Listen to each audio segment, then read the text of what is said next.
Aladdin got 3 wishes to change his world. Now the Privacy Commissioner has had 6 wishes. But I wonder what's been left out. Welcome to today's TDW Tech Byte, where we're going to review not what changes are coming in personal data protection, but what changes are not coming. There are certain things that aren't included in the raft of changes coming forward that are quite common elsewhere or that we might have expected. And I thought to close this series on the changes that are proposed to our personal data protection landscape, that I would pause for a moment for a wish list on other things that could be included yet, but probably won't be. So I'm going to cover one missed opportunity, one area that people are watching and hoping for change, but there's been no news, and one area in respect of individual rights that I think people have elsewhere and might well have been included here, but aren't. Let's start with the missed opportunity.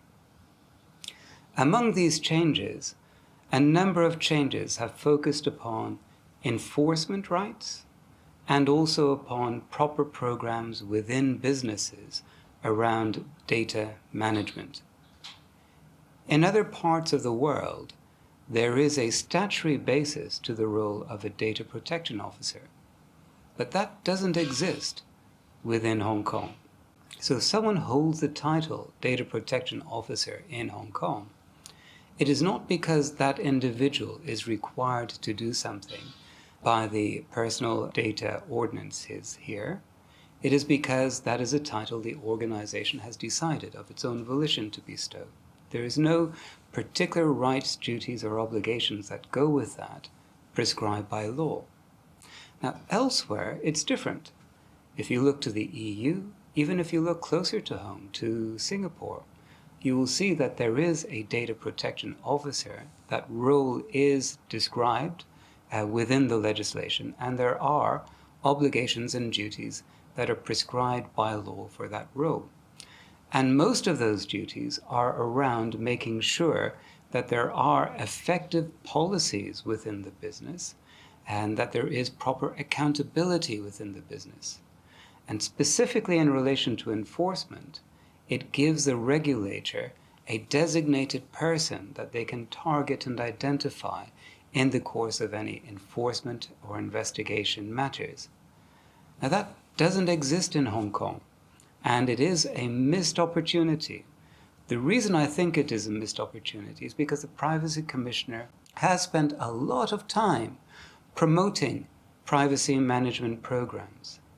Now, privacy management programs are the raison d'etre, the reason for being for data protection officers.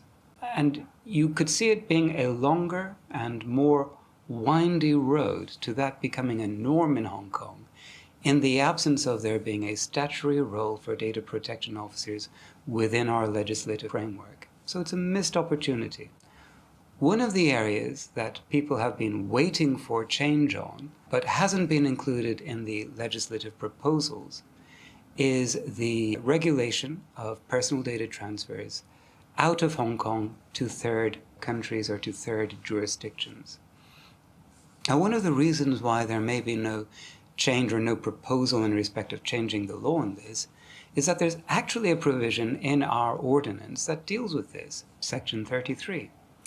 But since the Personal Data Privacy Ordinance came into being, Section 33 has not been made effective.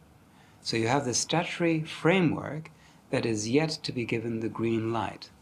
So perhaps no legislative change is required, but people within the industry were looking to these announcements to see whether there would also be combined with that an announcement about the coming into effect of Section 33, so that we would have a framework that would guide businesses in circumstances where they are transferring personal data from Hong Kong to another location. One of the reasons for a delay in bringing these proposals forward is much like the EU. These regimes need to have white list countries that are considered to be adequate in respect of the levels of protection. so that businesses know that there are certain jurisdictions which are recognized by the regulator here to have a similar level of protection for personal data than applies in Hong Kong. And that takes a lot of time and a lot of work, and it has been one of these things that over the years has been difficult for the various privacy commissioners to come to a conclusion on. So there's been no announcement about this in the context of these changes, but it might be too early to call it a missed opportunity, because there has been some indication that there will be an announcement in the course of the next few months, either in the form of additional guidelines or, perhaps that statutory provision being made effective. And here's one more area that hasn't been addressed in the currently proposed changes that is being proposed or implemented in other places. And that is the so-called right to be forgotten. That is the right for a data subject to require a data user or data controller to delete the personal data records that the data controller holds.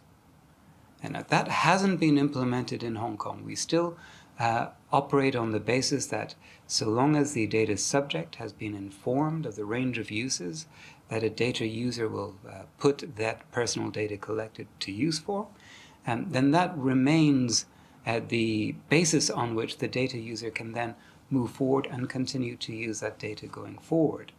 Yes, there are rights of access, and yes, there are rights to make sure that the records are correct and accurate, but there isn't a right to require deletion. Instead, we abide by a system where data users are only required and should only retain personal data for as long as is needed for the purposes for which that data were collected. So it's more a data retention and data minimization approach rather than an individual right of deletion. That isn't changing. Nothing's being proposed on that. And another form of individual or data subject right that isn't being brought in is the right of portability. Now, the right of portability is where a data subject makes a request to a data user to transfer their personal data to a third party. So instead of having to provide fresh personal data to a third party, instead, that personal data can be provided either to the data subject or directly to the third party. This right of data portability does exist in other places. It exists in the EU, and it is about to be brought into being in Singapore. There is no change in Hong Kong in this. So those are three changes that could have been made, but aren't.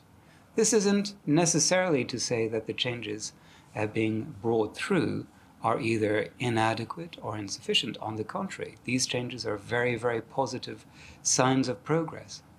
It is an indication, though, that personal data privacy and personal data protection, these are evolving stories.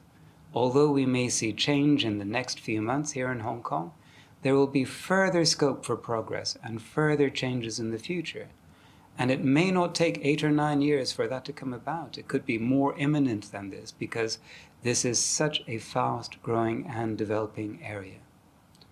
So for all that, what I would leave you with this message is to continue to watch this space.